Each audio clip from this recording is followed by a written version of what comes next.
First up, I would like to introduce Tamar. She is the director of the Smithsonian Libraries and Archive. The recently integrated Smithsonian Libraries and Archive contains nearly 3 million library volumes and over 44 cubic feet of archival materials chronicling the history of the Smithsonian.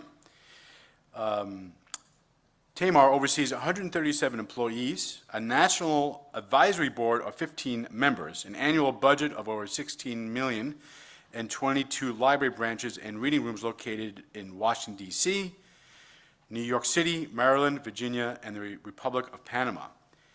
Previously, she was an associate university librarian at Cornell University, where she initiated the Cornell RAD, a research hub for rare and distinctive collections.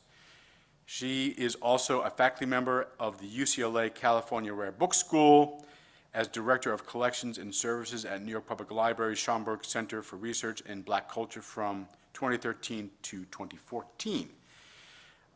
Tamar led collection and programmatic development of 5 curatorial divisions at the University of Chicago Black Metropolis Research Consortium. She served as the executive director from 2011 to 2013, and as consulting archivist from 2007 to 2011. There, she successfully led initiatives to discover and make accessible archives related to the African American diaspora. In addition to her extensive work with rare and distinctive collections, Tamar is a published author and public speaker who has presented nationally on topics of inclusivity and equality in bibliography, administration, and primary source literacy. She currently serves on the boards of Digital Scriptorium and the American Printing History Association. Tamar holds a Master of Science in Information Science from Simmons University School of Library and Information Science in Boston, and a bachelor's degree in political science from the University of Houston. Please welcome our keynote speaker, Tamar.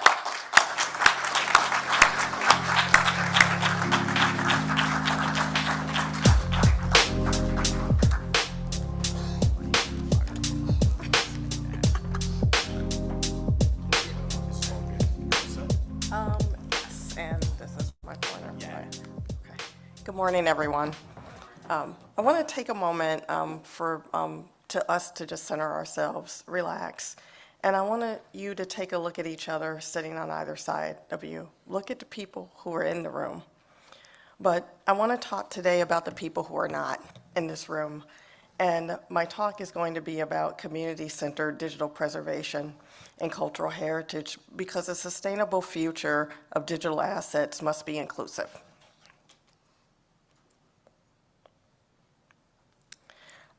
My idea of success is being able to use what I have for the benefit of all. When I received this position at the Smithsonian Libraries and Archives, honestly, I never thought I would be here. I was supposed to be an academic librarian working in special collections or working with communities. And when this opportunity came to me, it was a dream come true that I never thought would happen. But I was always told that I need to use this opportunity to do something for others. So I'm going to spend some time, again, talking about people who are not in the room, who are doing very much the same work that all of you are, but they do it in spaces where the same resources and the same expertise is non-existent.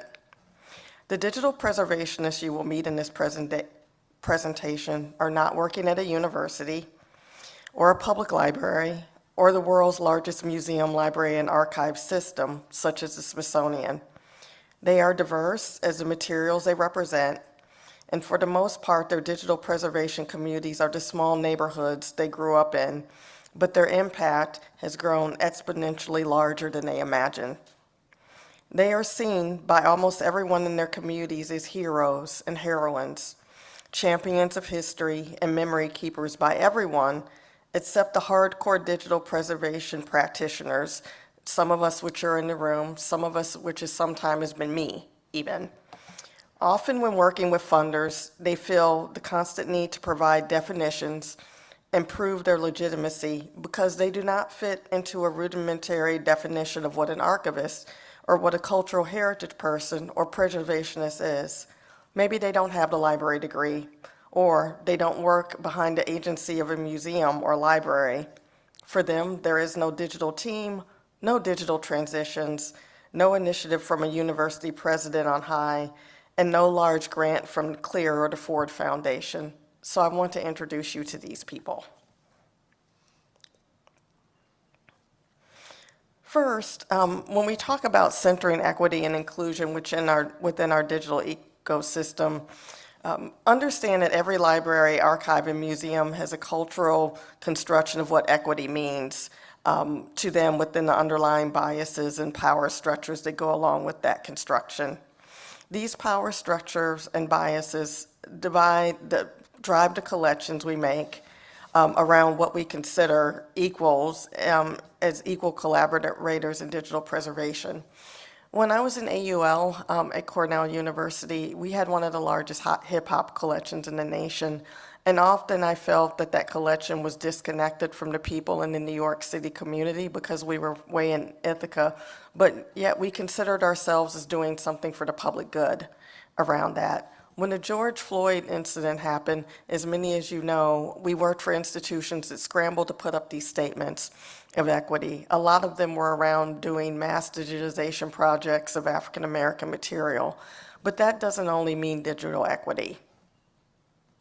And I also want to say, if you're simply acquiring or implementing increased digitization efforts around cultural heritage collections with the belief that you're now anti-racist, woke, or you've decolonized your collections, that's wrong.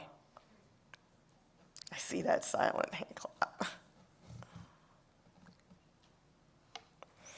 And so I bring together this word cluster because I want you to see all the things that digital preservation can be. It's diversity, it's accountability, it's strategies.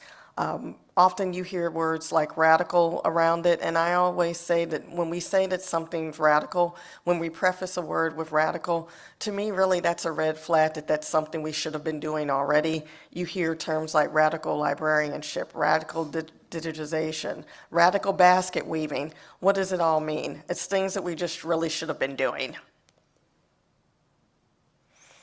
And so I want us all to say together after this that digital equity is not neutral. Please say it with me. Digital equity is not neutral. The inspiration for the title was Pauline "Pauli" Murray.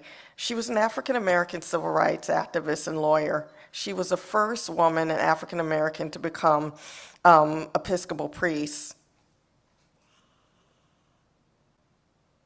And there she is. And these images are from the Schlesinger.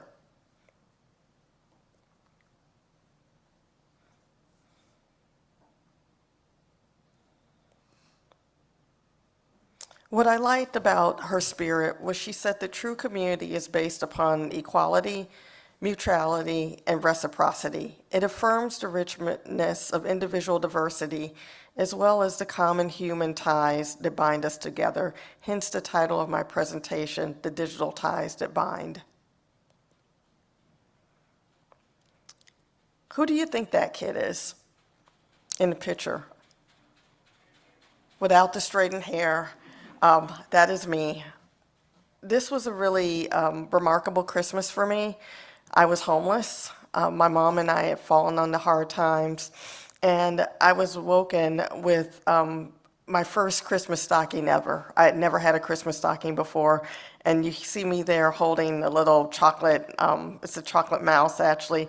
But if you look down kind of below, and that's a Ziggy. If any of you remember Ziggy, Ziggy, that's a Ziggy nightgown. I was given an Atari 2600. And before that, I thought I would never own an Atari 2600. Digital equity to me at that time was being able to watch things such as MTV or play video games like my friends. And on top of it all, even though I was living in a homeless shelter in a predominantly black neighborhood, I had to take the L in Chicago every day to Oak Park, Illinois, to go to Longfellow Elementary School, where kids talked about video games, and these were conversations I was left out of. Switching to today in 2022, we just came through the pandemic. Think of all the children who may have been like Tamar back then, who had to suddenly go home and be told that they had to do online learning and maybe didn't have broadband internet or even ways to get the internet in terms of a computer at all. Most of us, when we get older, we look at younger people and say we wish we were born in 1990 or 1999. For me, I think that would have been really devastating, given the circumstances economically my mother was going through, for me to be born during this time. When you get this gift of digital equity, there's a lot of fear that goes on. And when my mom saw the Atari 2600, she didn't like that I received this gift, because what does it mean? You have to have software and things like that to keep technology going. And so you're looking right now at my one and only game that I had. I think Atari 2600 came with Combat. Originally, I think that was a freebie that came with the game, and I didn't like Combat very much, but I love Pitfall. And that's what I would always play day in and day out. And I got pretty good at it. I learned how to sit on the back of the crocodile's heads and do all kinds of things. And I think twice I even got the diamond ring or whatever that was at the end. But what do you think happened next after this?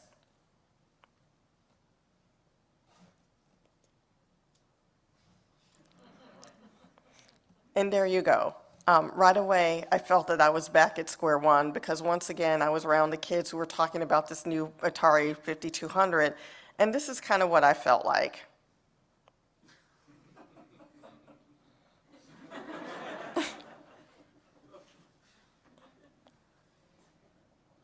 So when thinking about digital equity, this is kind of the grounds of the beginning of my advocacy for these sorts of things, because I'm always trying to think of people who have done without. Even though I'm director of the Smithsonian Libraries and Archives, I'm always going to be that little girl with that chocolate mouse, with that first Christmas stocking, and with that Atari 2600. And that led me to reach out to people such as the great Bronzeville, Sherry Williams in Chicago, Illinois, Robert Lee in New York, and Hiram Sims in Los Angeles, California. First, I'm going to introduce you to Sherry. She's the president and founder of the Bronzeville Historical Society in Chicago. She started out as a postal worker and became a full-time community archivist. And her mission is the belief that people who have not seen themselves properly represented in history books have the duty to make themselves the ones in charge of telling their stories. I met her through the Black Metropolis Research Consortium when I was at the University of Chicago, and this was a consortium that was dedicated to making materials of the Black diaspora in Chicago available to all. Originally, we were going to survey only about 21 members who were University of Chicago, Chicago Public Library, the Newberry. We were going to survey the Black materials within their collection. I'm the one that came up with the idea that we should begin surveying materials in community archives and private homes. When I originally approached Don Waters at the Mellon Foundation about this, he said, that's interesting, but how is this going to be accessible to everyone? And that was when we began thinking about the digital archive, maybe creating a dark archive so that the people could keep the things in their private homes, but then have a copy that we could make available to all. But we received some very large grants around this issue, and also we developed programming, which we call the BMRC Second Space. And here you may notice it's Peter Hurdle that I had come out and talk about copyright in African American collections. So these were trainings that we were given to people in the community by professionals for free. They did not have to pay for it. So we could not be the green monster of the big university archive or predominantly white institution coming in and taking things from them. We eventually won a grant for $500,000 to survey collections, and then we ended up winning another one of $500,000 from the Clear Foundation to actually process the collections. One of the stipulations that Clear put on us was that all the collections had to be done according to MPLP processing standards, which at the time in the Black community, many people saw as marginalizing. Mark Green was a good mentor of mine, and he actually came out to Chicago upon my request to explain to the community that just because we're doing this at the series level does not mean we're trying in any way to diminish the metadata or stories that are told within it. So a lot of this was about trust building.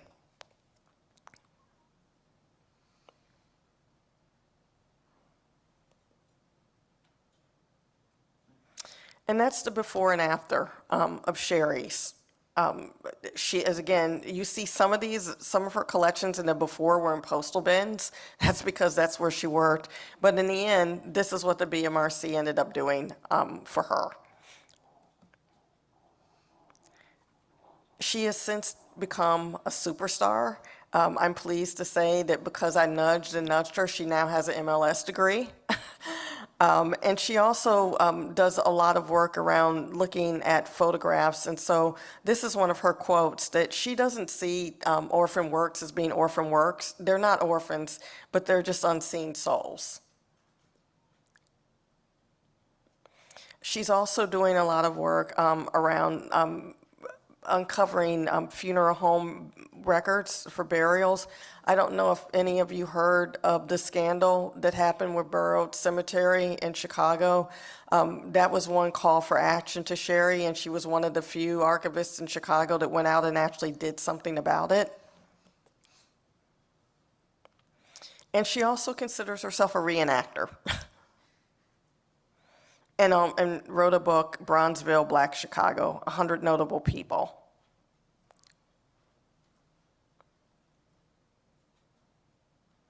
And she wins award after award. She's also working bird watching tours on Chicago's South Side, and I think this is something really beautiful that she created. She creates these birds' houses with images that have been digitized from Bronzeville in the Chicago neighborhoods. Robert Lee has a story of a bit of a different trajectory. He's the executive director of the Asian American Arts Center in Chinatown. Founded in 1974, it's one of the earliest Asian American community organizations in the United States. And he initiated the first public archive of Asian American artists in the U.S. I'm showing this picture of him because he is very proud that he is from the immigrants of Chinese launders. And so he wears a shirt with clotheslines with clothes on it, and that's kind of his trademark.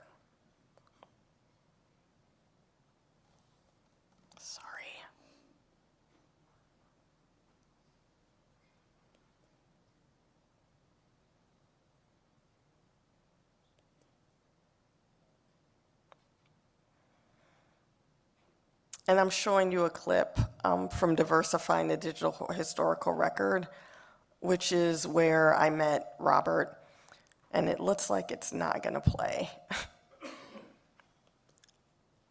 But basically, what Diversifying the Digital Historical Record was, it was an IMLS grant for us to create 4 forums around allowing community archives to be able to be part of conversations so they could enter their records into national digital platforms, such as HoneyTrust, such as DPLA. And one of the things that we found from those series of forums was that most of the community archives couldn't even keep the lights on. They didn't have anyone to do the metadata around getting the collections ready for digitization. And that was the result of the white paper at the end.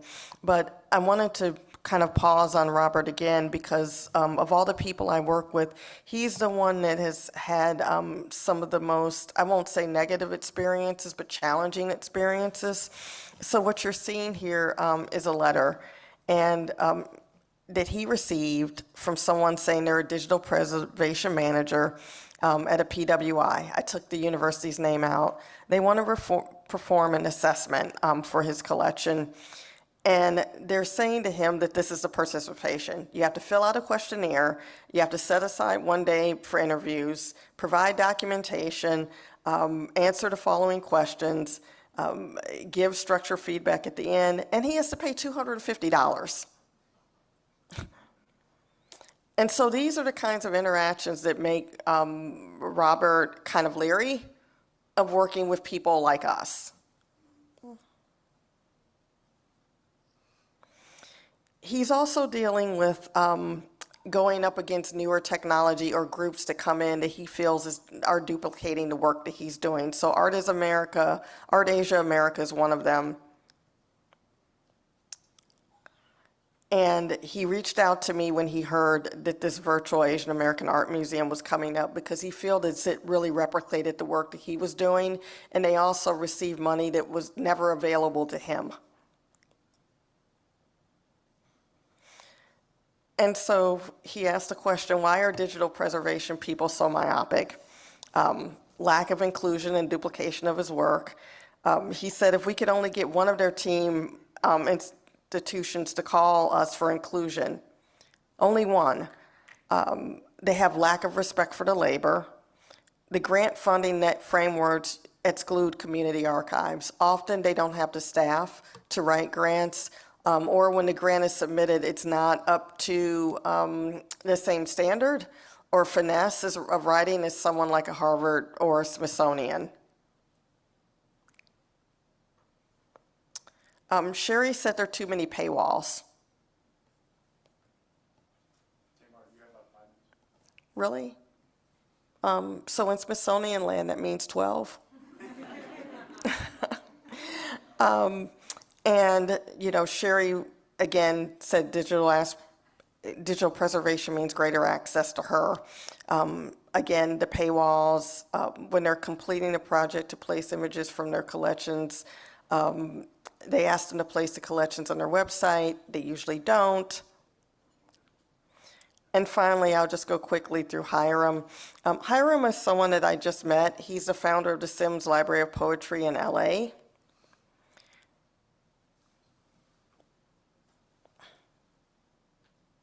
This library started in his suitcase. And now this is what it looked like.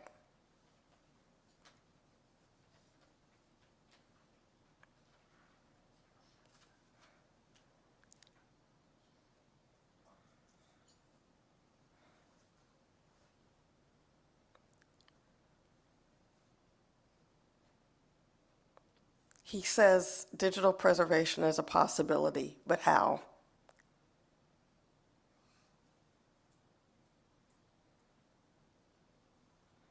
And I want to say that he does all of this, this is he and his wife, with 6 children. And this is the house that they live in. So in conclusion, when we look at these ecosystems for woke collection development and digitization that goes wrong, a lot of it has to do with not including these people. Just here are some of the common missteps. Curatorial blackface is something that I use to talk about PWIs who come into black institutions because they're trying to kind of advance these woke initiatives, and they take things from them, but they don't give back, and that leads to helicopter digital preservation outreach when you just kind of hover around these institutions, but you don't really include them, which leads to curatorial ghosting. Again, it's not neutral. And these are what I believe are the core values of effective engagement.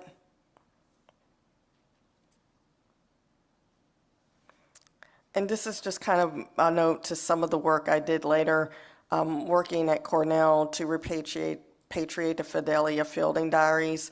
Cornell decided we would keep the digital copies of that, but we are working with that museum for them to have the physical copies. And again, that's a partnership that's making people feel included.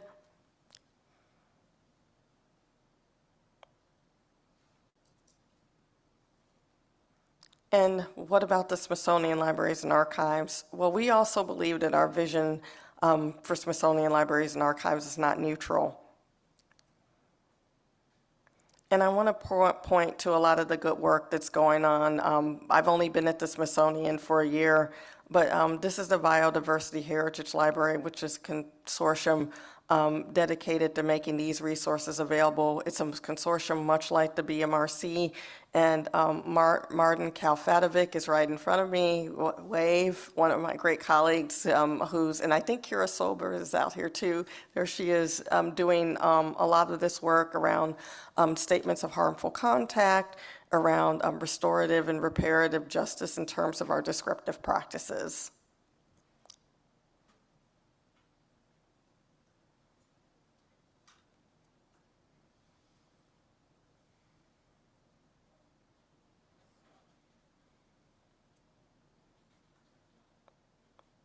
And as you can see, this is some of the reparative work around removing the SQ word from geographic name places.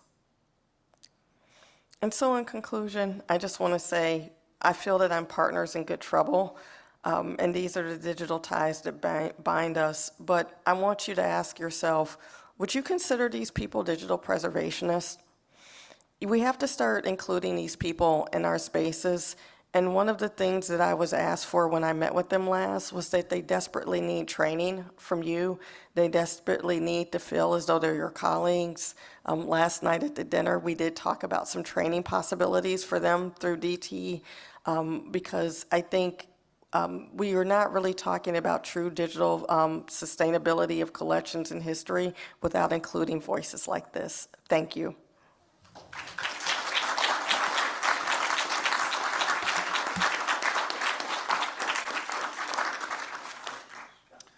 If anybody has any questions, if you wouldn't mind meeting me up here, because we'd like to be able to get you on camera.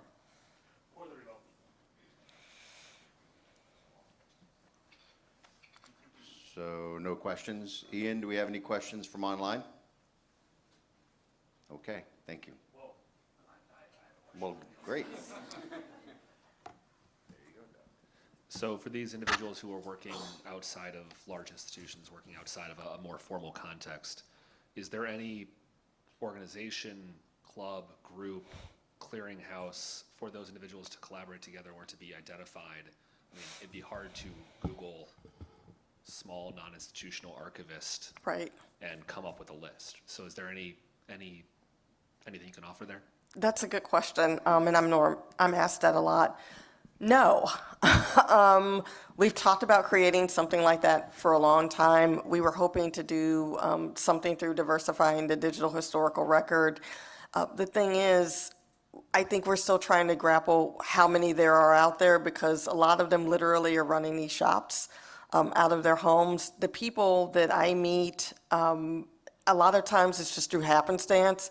In my work, for instance, Hiram, I literally only met him a couple of months ago, and that was through work that I was doing with other community archives at UCLA. So I think that's something that we should strive to do. But Sherry and Robert are well known in this work, and Sherry just received another award yesterday. You know, Robert, I worry about a little bit, because the more and more challenging interactions he has, the more he has a tendency to withdraw. And we also have to think that these community archives are dealing with a lot of succession planning issues. Robert and Sherry, I mean, that's like a one-person show often. And so my question is, how do we sustain the work that they have done? And it's always the end game is kind of, well, of course, you know, eventually that Sherry's archive is going to go to the University of Chicago or Chicago Public Library. That might not be what she wants. So, yeah, it's something that we do need to be a lot better about.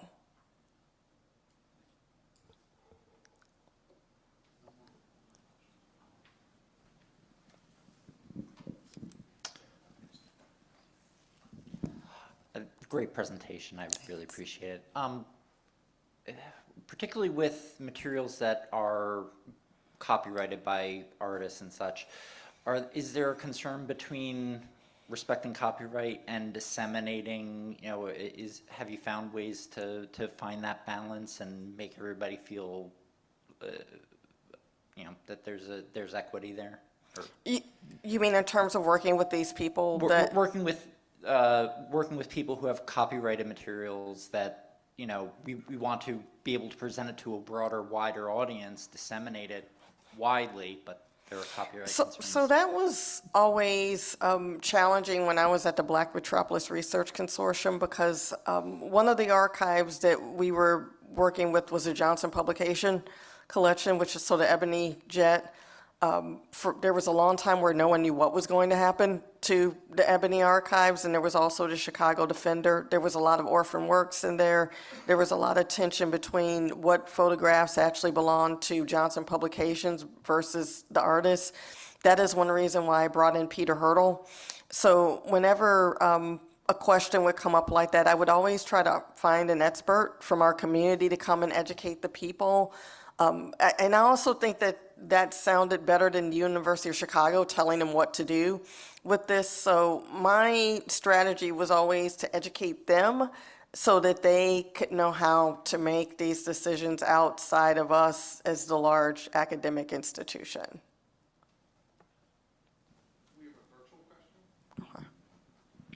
Question from virtual. Do these groups and individuals utilize HathiTrust or Internet Archive at all?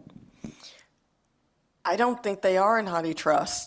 I mean, the purpose of diversifying the digital was so that they could join national platforms like that. And what we found, again, the conclusion of the white paper was that their collections were not ready. There's a lot of back-end work that has to go to get a collection ready for digitization. They still had a lot of things in boxes, and so of the three that I introduced you to, the only one who is ready to do something like that is Sherry Williams, and she knows I'm here presenting today. I did tell her about our wonderful dinner. It was there last night, and she was like, please, I would like to be in a room at conferences like that, but I can't even afford to come here. And that's why I was talking about the people who can't be in the room, because we have to think that even having spaces for dialogue, they can't afford to enter those spaces or they're not invited.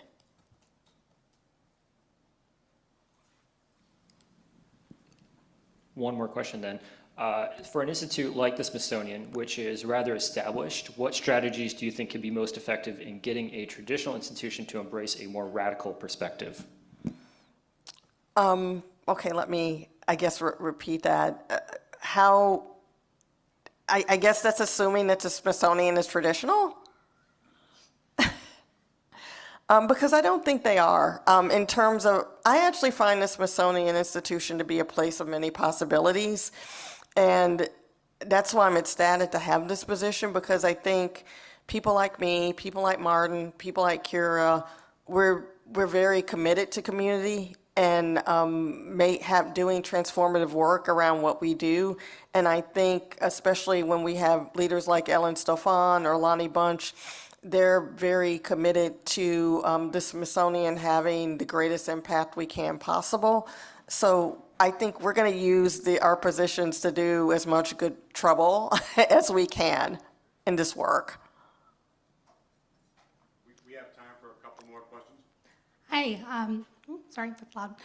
Thank you for your presentation. You brought out some really, really excellent points. I was wondering if the community archivists that you are working with are dealing with how to preserve less tangible forms of cultural heritage, so like dances, oral histories. They are. Yeah. Especially oral histories are a challenge. One of the reasons Sherry started doing the reenactments was because there was a lot of things around textiles. I was just in Chicago 2 weeks ago, and there was a dinner where people have the opportunity to ask me, what will I do in this role that I'm in to help them? And there was also a sense that things that are material culture in Chicago, which is also heritage, are being extracted and leaving. So Emmett Till's casket is at Namaque right now. The Johnson Publication archives are actually split between Namaque and the Getty. So there's this idea of, it's not just about the archival records, it's about the material culture behind it, and what are we doing to not lose those local stories through that? And, again, going to what you were saying, I think there's going to be strength in numbers in this, and it needs to stop. We need to move it from local conversations to something that's more national. Any more questions? I have one. Okay. It's easy. You mentioned training for these communities, and I'm curious if training for collections, conversion, digitization is pretty broad. What do you think is the most important type of training that's needed immediately to put them on the path for accessing collections? I want to put in a caveat that I think what they think they need is different from what we know they need, because I'm not saying they're not experts, but I think that's where the conversation can be holistic, because let's face it, I think we can both learn things from each other. They think they need people to scan and create websites, but I think they need to learn more about metadata and creating access points around things. So I think they really need to learn about the digital life cycle from start to finish and records creation. So sometimes that's even going back to Archives 101. Sherry is willing to get a certificate. She already got an MLS degree. Someone like Robert, that's going to be a bit of a harder sell, because he doesn't have a lot of time.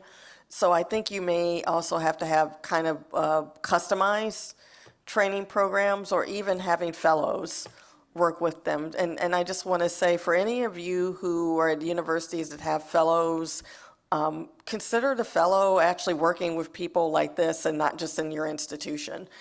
Think of ways to draw connections between the collections they may have and the things that we may have at the Smithsonian. Thanks.